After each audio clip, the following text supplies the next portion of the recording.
মণ্ডলী, আমরা কক্সবাজার সমুদ্র সৈকতে এসেছি। যে সমুদ্র সৈকতটি এশিয়ার মধ্যে সর্ববৃহৎ। এখানে সারা বাংলাদেশ থেকে মানুষ আসে, সারা বাংলাদেশের প্রত্যেকটা জেলা থেকে মানুষ এখানে আসে। প্রত্যেকটা জেলা থেকে, প্রত্যেকটা থানা থেকে মানুষ বৎসরে একবার না হয় একবার এখানে ঘুরতে আসে। এখানে আসলে আসলে সাগরের পাড়ে আসার পরে মানুষের মানসিকতাটা অনেকেই বিকশিত হয়।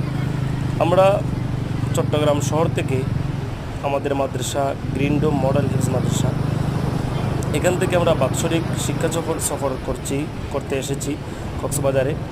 আমাদের ছাত্র সংখ্যা প্রায় 50 জনের মতো আছে। আমরা শিক্ষক স্টাফ সহ আমরা 55 জন মানুষ আজকে কক্সবাজার সমুদ্র সৈকতে এসেছি। এখানে আমাদের সাথে আমরা রান্নাবান্না করে নিয়ে এসেছি। আমাদের এখানে অনেক মেহমানরাও এসেছেন, ছাত্রদের অনেক গার্ডিয়ানরাও এসেছেন। এখানে এসে আমরা ছাত্রদের আনন্দের জন্য খেলা দিয়েছি, বিভিন্ন রকমের খেলা দিয়েছি, পুরস্কারের ব্যবস্থা করেছি। তাদেরকে দৌড় খেলা, অনেক আনন্দ